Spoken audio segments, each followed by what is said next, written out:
আমি কবি সুফিয়া কামাল হলের একজন আবাসিক শিক্ষার্থী। সমাজবিজ্ঞান বিভাগ থেকে আমি গ্র্যাজুয়েশন কমপ্লিট করে এখন মাস্টার্স করছি। আসন্ন কবি সুফিয়া কামাল হল সংসদ নির্বাচনে আমি এককভাবে এবং স্বতন্ত্রভাবে দুটি পদে প্রার্থিতা করছি। অর্থাৎ আমার কোনো ধরনের কোনো প্যানেল নেই এবং কোনো ধরনের কোনো দলীয় এবং রাজনৈতিক কোনো সম্পৃক্ততাও নেই। তো আমি গত 1 বছর কবি সুফিয়া কামাল হলে নির্বাচিত প্রতিনিধি হিসাবে শিক্ষার্থীদের যে দাবি এবং চাওয়াগুলো আছে সেগুলো নিয়ে কাজ করেছি। শিক্ষার্থীরাই আমাকে তাদের মূল্যবান ভোটের মাধ্যমে নির্বাচিত করেছে। আমি 1 বছর তাদের যে সমস্যাগুলো রয়েছে হলে সেগুলো নিয়ে কাজ করেছি। তো আমি সামনেও তাদের নির্বাচিত হই বা না হই, আমি অবশ্যই আমার হলে শিক্ষার্থীদের যে সংকটগুলো রয়েছে আবাসিক এবং অনাবাসিক উভয়েরই সমস্যাগুলো নিয়ে আমি কাজ করি। হল পর্যায়ে মানে যে কি ধরনের মানে সমস্যা রয়েছে বা এগুলো আপনি যেগুলোতে হাত দিলে দ্রুত কাজ করতে পারবেন? আমার হলে তো মূল যে সমস্যা আমি একদম সংক্ষেপে বলছি, সেটা হচ্ছে আমার হলে ক্যান্টিনের খাবারের গুণগত মান।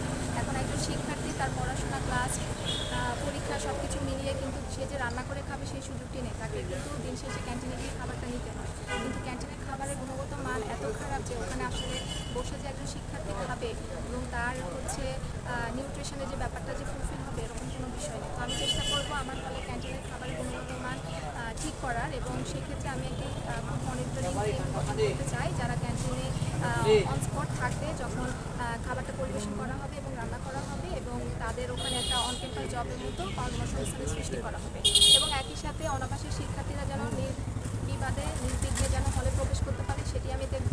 আমার হলে কোনো ফার্মাসি নাই, অর্থাৎ কোনো ইমার্জেন্সির কারণে বা মাঝরাতে যখন আমরা কোনো শিক্ষার্থী অসুস্থ হয়েছে সেখান থেকে আমরা মেডিসিন নিয়ে প্রাইমারি ট্রিটমেন্টটা নিতে পারবো এরকমও কোনো ব্যবস্থা আমার হলে নেই। তো আমি চেষ্টা করব আমার হলে যেন একটি ফার্মাসি স্টাবলিশ করার চেষ্টা করা হয়, এবং আমার হলে যে গণরুমটি আছে অর্থাৎ আগে যে গণরুমটি ছিল সেটিকে প্রশাসন কিছু প্রয়োজনীয় সংস্কার করে এখন আবাসনের সৃষ্টি করেছে। মেয়েরা এখনও সেখানে অবস্থান করে, কিন্তু আমি আশঙ্কা করছি দলীয় কোনো ধরনের কোনো আধিপত্য যদি আবারও আমার হলে আসে সেক্ষেত্রে কিন্তু সেই গণরুমটি আবারও প্রশাসনের হাত থেকে সে দলের হাতে চলে যেতে পারে।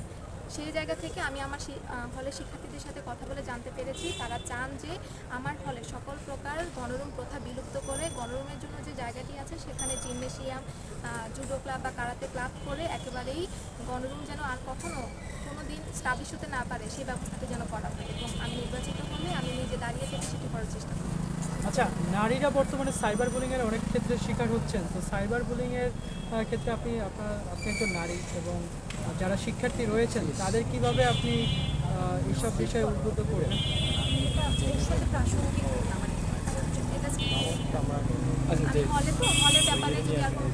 আচ্ছা, যেমন হল পর্যায়ে যে নারীদের যে বিভিন্ন সমস্যাগুলো থাকে কতটুকু? দেখুন, আমার হল কিন্তু একেবারেই বিচ্ছিন্ন। আমার ঢাকা বিশ্ববিদ্যালয় থেকে আমার হল যেহেতু বিচ্ছিন্ন একটি হল, এবং আপনি জানেন যে আমার হলে যাওয়ার পথে এখানে হাইকোর্ট মোড়ে কিন্তু অনেক নেশাখোর এবং উদ্বাস্তু মানুষরা থাকে। তারা কিন্তু মেয়েদেরকে আসা যাওয়ার পথে বিভিন্নভাবে কিন্তু বিরক্ত করে থাকে, এবং তারা কিন্তু সবসময় আসা যাওয়ার সময় বিব্রত হয়।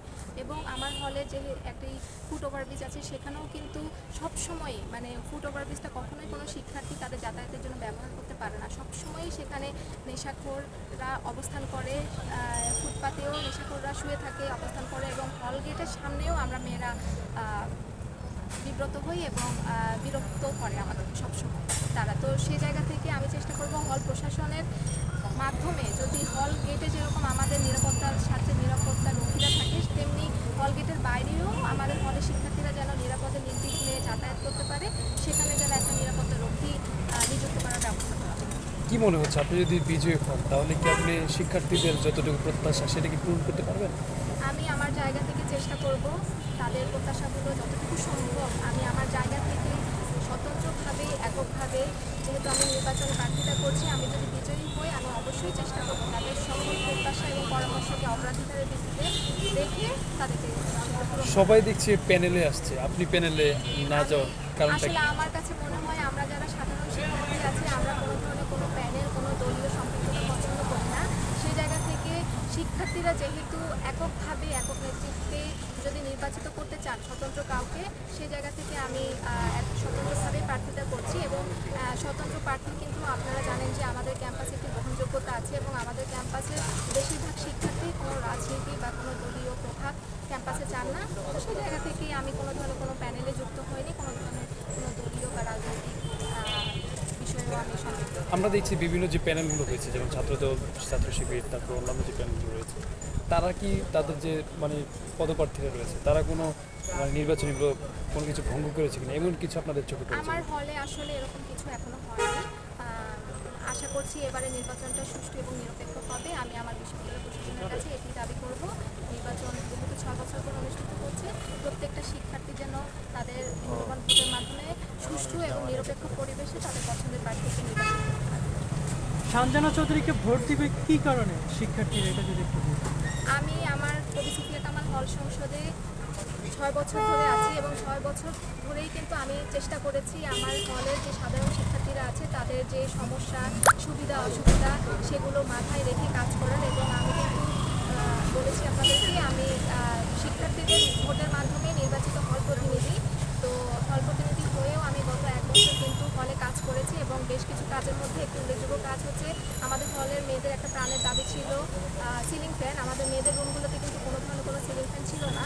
তো সেটি কিন্তু আমাদের হলে এখন প্রত্যেকটা রুমে 2টা করে সিলিং ফ্যানের ব্যবস্থা করা হয়েছে, হলে পানির ফিল্টারের ব্যবস্থা করা হয়েছে, হলের যেই বিপণিক বৈতানগুলো আছে সেগুলোকে সংস্কার করার চেষ্টা করা হয়েছে, এবং অন্য যে সমস্যাগুলো আছে সেগুলো নিয়ে আমি কাজ করার চেষ্টা করব। ওকে, থ্যাংক ইউ।